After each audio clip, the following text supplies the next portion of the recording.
Hey guys, this is Critical Fish, and I'm back with another video showcasing my PlayStation 5 updated 2024 collection. I'm going to be showcasing some new physical games that I own, some of the memorabilia that I own from certain games, and just overall a big picture update of my PlayStation collection and if it's going to grow or shrink in the future. So if you enjoy what I show you today, hopefully it inspires you in some way or you kind of rethink your gaming collection in some way. Just a quick update. I am almost 23 years old. I buy everything that I want to. I don't ask for anything else, and I make pretty good judgments on, what I play, what I buy, and how much time I spend in certain games. I started out as early as 2008 playing Lego Star Wars on my PS3, went to Nintendo for a while, played the Wii U, little bit of the Switch in there, but I mostly became an avid gamer once I started playing on the PlayStation 4, went to the PS4 Pro, got a PlayStation 5 on launch day, and ever since I've been playing the PlayStation 5 and the Switch as my primary consoles. So I'm excited for what's next for PlayStation and whatever Nintendo releases as well. You can see I've got a couple other consoles right there, but I keep it pretty simple over here. I don't own a gaming PC. I just love keeping it simple with consoles and buying physical games for as long as I can. So with that being said, I want to showcase all of the PlayStation 5 games that I've got on the floor right here. Some of them are new, some of them are old, some of them are PS4 on the bottom row, but let's get started. And here we go. Here's an overhead view of my PlayStation 5 collection and a couple PS4 games on the bottom here, but this is what I've got, and I've been collecting for 4 years now, and I wouldn't say I primarily collect. I actually just buy what I am excited to play, and if I don't enjoy it, I usually return it or sell it pretty quick. So let's get started. The top row is my favorite set of games that have come out in the past 4 years for the PS5. Let's start Lies of P. Okay. Lies of P came out in October of 2023. Wasn't sure if I was going to get it on day one or not, but I did, and I got it at a discount, and well worth the money, well worth the money. I would only recommend this game to people who have played other Dark Souls, Bloodborne games before. This is the kind of dream sequel to Bloodborne because Sony won't acknowledge Bloodborne. They're probably making a PS6 remake, but for now, this is what we get. And I freaking love this game, dude. I'm not gonna lie. This is an amazing, amazing game. I've always been skeptical of Souls-like games because, other developers just can't really capture the magic of a FromSoft video game, but this game does it surprisingly well. I definitely want to get the 100% one day, and I'm proud to own this. If you like Bloodborne, just take my word for it, man. You're gonna love this game if you buy it. It's like 30 hours, pretty tough, a lot of new mechanics, very memorable experience. Here we got the next one up here. This just released. It's Final Fantasy VII Rebirth. This is the second game in the Final Fantasy VII Remake trilogy. And I was eagerly anticipating this for 4 years, ever since Remake dropped. The physical edition does not disappoint. You get 2 discs worth of data. The other one has cloud on the disc. And I beat the game within 11 days. So I was really hooked on it, and it lives up to its name. It's an amazing sequel, has about 3 times as much content as Remake did, and also has some new storyline stuff. Gameplay is even improved in some areas, and overall, I can't believe it's a real video game. It's that good. CGI cutscenes are amazing, and you know, this is the type of game that you pay $70 for. It's unbelievable. Only had a small minor complaints with the story in some areas towards the end of the game, but that's up for debate. It's definitely in my top 5 PlayStation 5 games. It's up here for a reason. So if you haven't played Remake, go ahead, play Remake, and then definitely play Rebirth. It's well worth your time.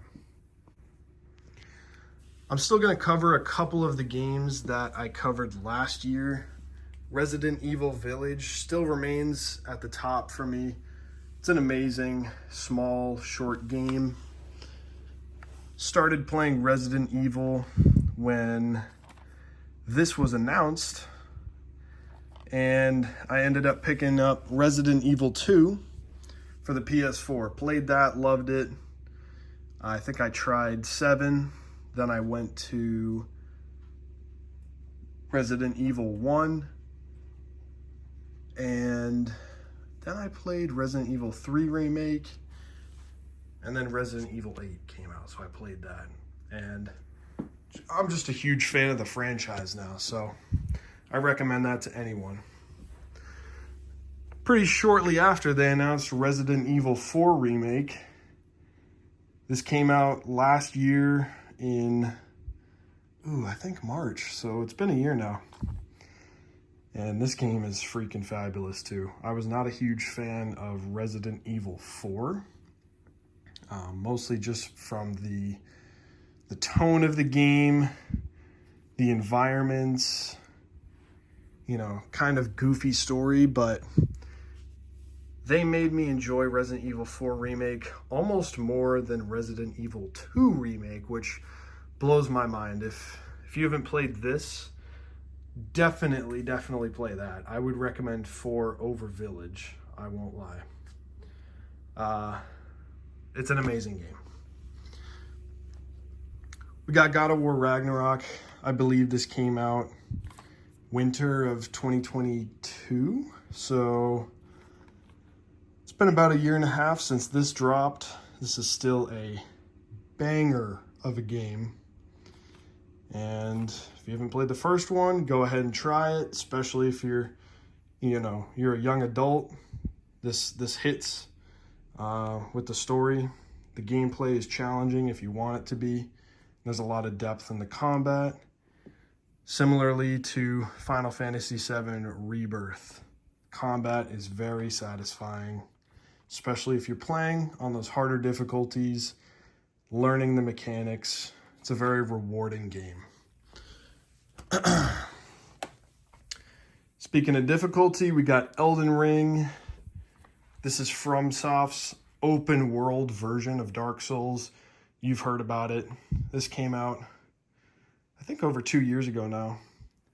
The DLC is coming out this year. It's supposedly like a 50-hour DLC, which is nuts. This game, oh man, I think I've played this game for like 110 hours total on one character. So it's definitely a grind, definitely a commitment to learn, understand, and grow within the game. But it's pretty fun.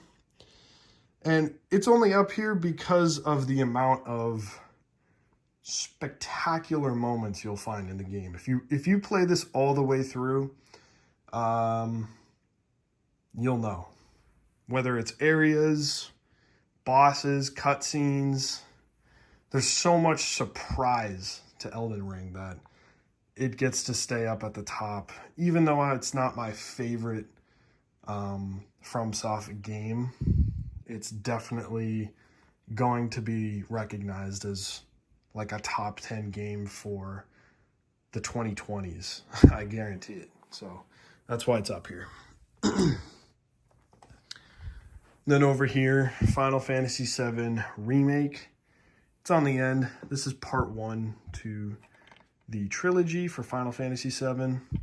Huge fan. Technically not a PS5 game, just an upgrade with DLC that is PS5 exclusive. And I would say if you're a young adult, you'll freaking love this game. It's like a realistic fantasy action RPG game. And it's my favorite game ever. So give it a shot. Give it a shot. Let's go down to the second row. I'll briefly cover this one because I believe there's only one new purchase in here from 2023. We'll get to that. I believe it's Jedi Survivor. So we got Demon Souls here. Got that at launch along with Sackboy. I would say these are must-plays on PS5 no matter your age. This is the easiest FromSoft Souls game, but it is pretty challenging still, so keep that in mind. Sackboy, A Big Adventure, is comparable to like a 3D Mario game, so something like Super Mario 3D World or Super Mario Odyssey. It's a level-based adventure, and it's just fun. There's a lot of variety, good music, and I got the platinum on both of these. Well worth it. We got Returnal here. This came out a while ago too. I did not buy this at launch, but I wish I did in retrospect because it's just that good. It's a very tough third-person shooter game where you're constantly getting upgrades, constantly fighting enemies in these randomized levels, and the story's great. Little convoluted, but you start to get it towards the end, and this really makes you think about how challenging life is sometimes, and the gameplay revolves around that aspect, and it works really well.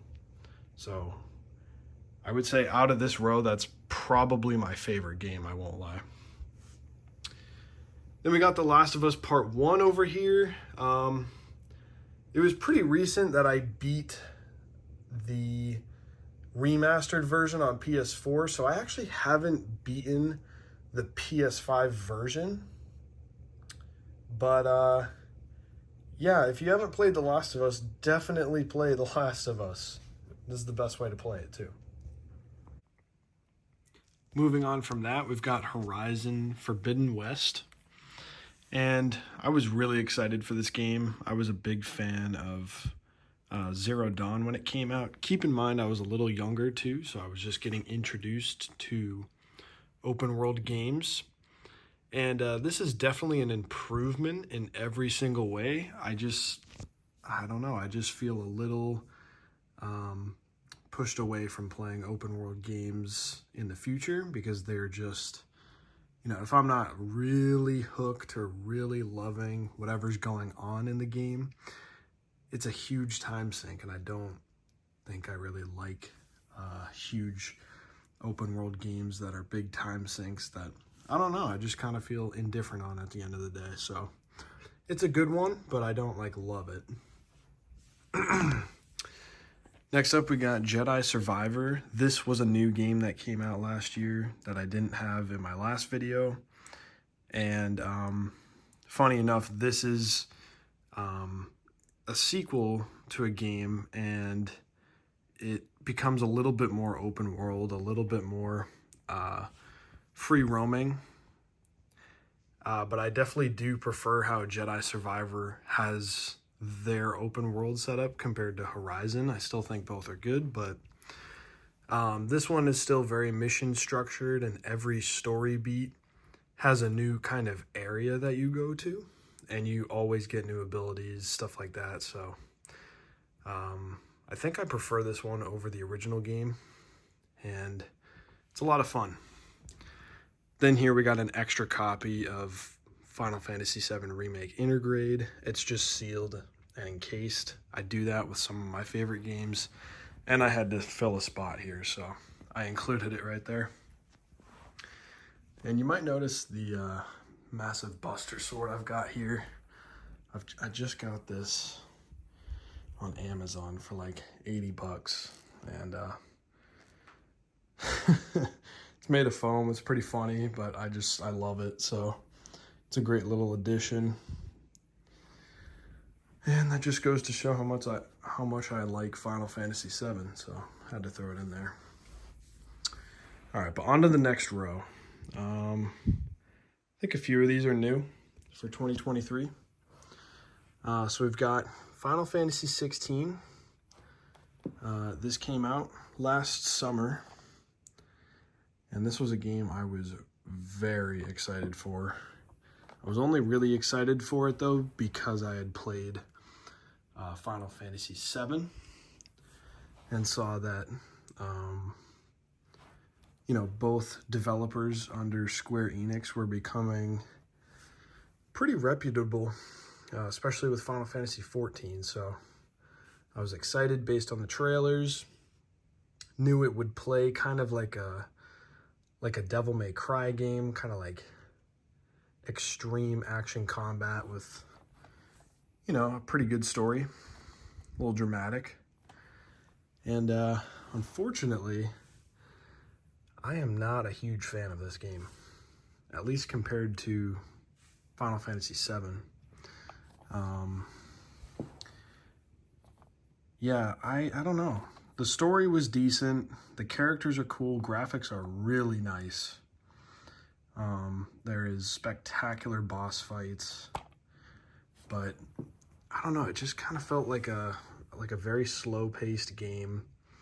A lot of dialogue, a lot of boring side quests, and the highs are really high, I would say. Like, some of the boss fights are unbelievable.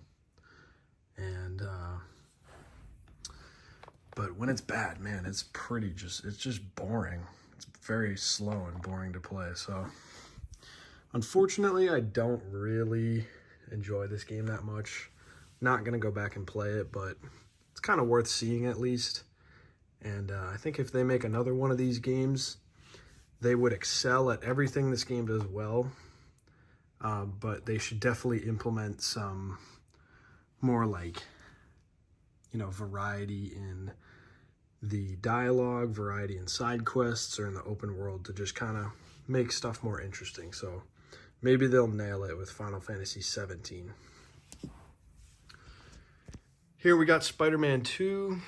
For context, I have played the first one on PS4, then I played Miles Morales after it went on sale. And I had the money to get this at launch, so I said, hey, let's try it. It's getting a lot of hype. And I will admit it's a very good game. It's pretty short, around 20 hours, I think, or less. And I got the platinum, did everything in it. Definitely an improvement, definitely the best one they've made in terms of gameplay, but man, the story and the open world kind of feel rushed. There's actually been some leaks about the cut content from this game and possible spin-off games for Venom and multiplayer games. And just knowing all that and playing all of this kind of makes me realize that they definitely rushed this game and want to put some extra content in other games that you could buy. So I'm not a fan of that. And this is actually the first game out of all of these that I plan on trading in or selling for some cash. It's around like 40 bucks trade-in value at GameStop. So I'm probably going to get like Helldivers 2 instead of this. I played it, I've seen it all, but I don't know, it's just not as memorable as the first one. So yeah, that's Spider-Man 2. It's still a good game, but I'm kind of over it. Then from the same developer, we've got Ratchet and Clank Rift Apart. This is a really good one. You know, kind of a mission structure, variety in worlds, very cool to look at. You know, it's pretty simple to play. It's very simple gameplay, but It's a fun one. I don't think much of it, but I did get the platinum, and a couple of my friends really enjoyed it, but I don't know. Not super spectacular in my eyes, but it's still a fun game. Then we got Gran Turismo 7. I think I got this as a Christmas gift at one point, and it's a fun racing game for sure. There's not a lot of character to it, but it just feels like car collectors and car enthusiasts would really appreciate something like this. All the sounds are great. Graphics are pretty good. Nothing shockingly good, but it's a fun racing simulator game with, it's got online multiplayer and story mode, so it's pretty interesting in that regard. I don't really think this game is comparable to anything else that I've listed so far, so it's pretty fun to play something very different from PlayStation Studios. Then we got Dead Space. I got this when it came out at launch. Very fun. Plays very similar to Resident Evil 4. I will say Resident Evil 4 is definitely superior, but since this is a remake of the original Dead Space, this is the definitive one to play out of the two. And yeah, I'll probably get the 100% one day. It's a fun one. There's a lot of scary moments, but it gets a little dull by the end of it. And there's just enough variety to make it a pretty entertaining game. I still recommend Resident Evil over this, but definitely pick this up if you enjoy Resident Evil. Then we got Skywalker Saga. I don't have much to say about this one. This is another one that I'm probably going to trade in at some point. It's got everything. The selling point is it's all 9 movies, all the minifigures, all the movie moments that are cool, all in one game, right? But a lot of character and fun was lost from transitioning from the complete saga to this version of the game. And it makes it a pretty bland experience, I would say. A lot of the cool moments are cinematics with voiceovers, but they're not the voiceovers from the movies. They're like new actors. And it seems like the mission structure is very odd, I think. They made it very confusing. And overall, I'm just not a fan of this one, but it was cool to see at least. I went through the game, beat it once, and kind of stopped there, but it's all right. Then we got Cyberpunk, the Ultimate Edition. Had to pick up the PS5 case just because it looks so cool. I bought the original PS4 version for $5 a couple years ago. Never really played through it. It was buggy, it was slow, and I won't say it's extremely good now, but it's a lot better than where it was. It's playable, and I've probably put around 10 hours into it so far. I think one day I'll definitely beat it and then go ahead and play the DLC. But it's still not really like my type of game. It's very immersive, pretty violent, and it's a deep RPG that's first person. I don't really like RPGs that are first person, I won't lie, but it's still really good. And yeah, I'll probably play it in the future. All right, we're getting close to the end here. So here's the last row for PS4 or PS5, sorry. I'll kind of fly through these real quick. We got Spider-Man, Miles Morales. This is the weakest link of all the Spider-Man games right now, but it's still pretty fun. Tells a good story. And if you went from the base game to this, you'll see some great improvements. It's not as good as Spider-Man 2, though, for sure. We got The Pathless. I played this when it came out around launch time. And it's a good story. I think I had a single tier at one point, but it's a pretty good world. Very simple game though. We got Battlefield 2042. Picked this up for I think $5 or $10, brand new.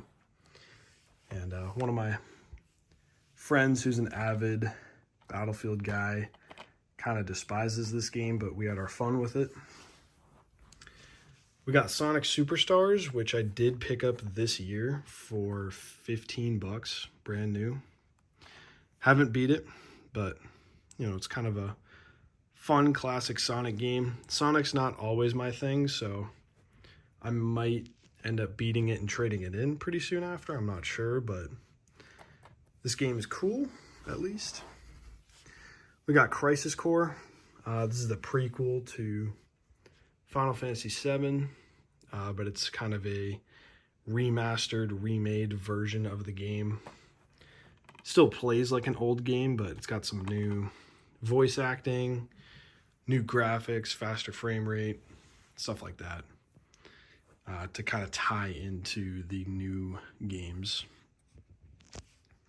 It's worth a play if you like the original, but I wouldn't really recommend it if you haven't. Then we got Guardians of the Galaxy. I haven't started this one yet. Got this one for like $10 new. And hopefully it's good. I've heard good reviews on it, but I expect it to be kind of, you know, kind of just like a popcorn game to play here and there. Maybe blow through the story and then probably trade it in after. Then we got Modern Warfare 2. Initially it was kind of cool. Definitely a downgrade compared to the first one. But it was cool to play next-gen COD right away. I actually did sell this one already. I just kept the case. COD is never a long-term game, so kind of always have regrets when I buy them. That's why I've only ever owned like a couple of them. So that's that. And that's every PS5 game I've got. And then I briefly want to cover the PS4 section. These are my top picks on PS4. 110%. You got to play these if you've got a PS4 or PS5. Doom Eternal. Best action first-person shooter ever. Uncharted 4 is an amazing third-person cinematic masterpiece, Indiana Jones type of game. God of War, excellent story, great combat. Was revolutionary when it came out. Then we got Final Fantasy VII Remake. I've already talked about that. Resident Evil 2. This is my favorite Resident Evil game to date. It's the best one. Got me hooked on the series. And yeah, it's amazing. Also has a PS5 version. Bloodborne. This was the first Souls game that I played. Expected it to be the only one I played, but it made me play all the other ones because it was pretty fun. Went back, got the platinum, and now it's the best Souls game for sure. And then we got Cuphead. This is if you want a 2D side-scroller challenge with boss fights and levels. This one is still sealed because I got the game digitally first. And then they released this one with the DLC. And that is an amazing game. Pretty much everything on the bottom row here is perfect.